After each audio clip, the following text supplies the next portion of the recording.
დაფიქრდი ადამიანო. შენ ხარ გულწრფელი. მეგობარს მიაყენე შეურაცხყოფა. ეს შეურაცხყოფა რომ მიაყენე, იქ ყოფნა ადამიანებმაც ნახეს. ყველას ერთი მოძღვარი ყავთ და დაადიხართ აღსარებაზე. ის გულის ტკივილით მოვიდა რომ შენ ესე მოეკეცი. სხვები გულის ტკივილით მოვიდნენ რომ ერთმა მეგობარმა მეორე მეგობარს გული ატკინა. მაგრამ ის ვინც სხვას გული ატკინა აღსარებაზე არ ამბობს რომ მეგობარს გული ატკინა.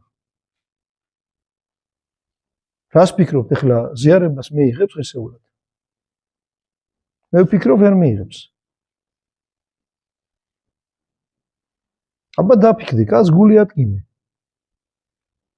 ერთი სიტყვა უთხარი, მაგრამ იმან გითხრა რომ გული დაწდა. და შენ არ ნანობ. ან თვლი რომ არ არის საჭირო მოძღვარს უთხრა ეხლა გამოჩნდება რომ შენ რაღაც ცოტა მრისხანე კაცი ხარ. დაბარისთვის მიხვედი მოძღვართან. რატო დადიხარ ეკლესიაში? ჩვენ ხო ეკლესიაში ყველანი იმიტომ დავდივართ რომ თვლით რომ ჩვენ ვართ სოდვილები. ჩვენ გვჭირდება ხშირად აღსარების თქმა, ხშირი ზიარება, ლოცვა, სინანული.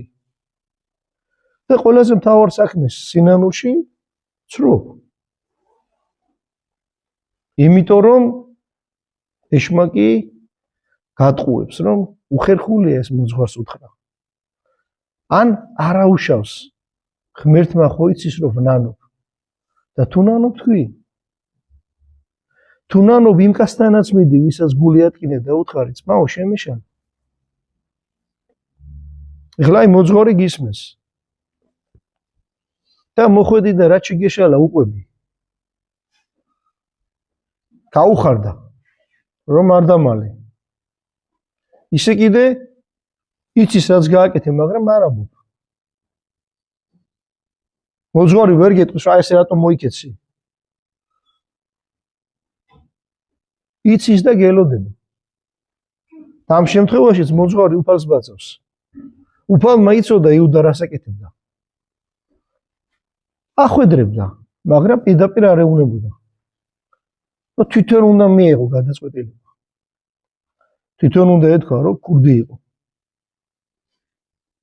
და აღარ დაიღუპებოდა.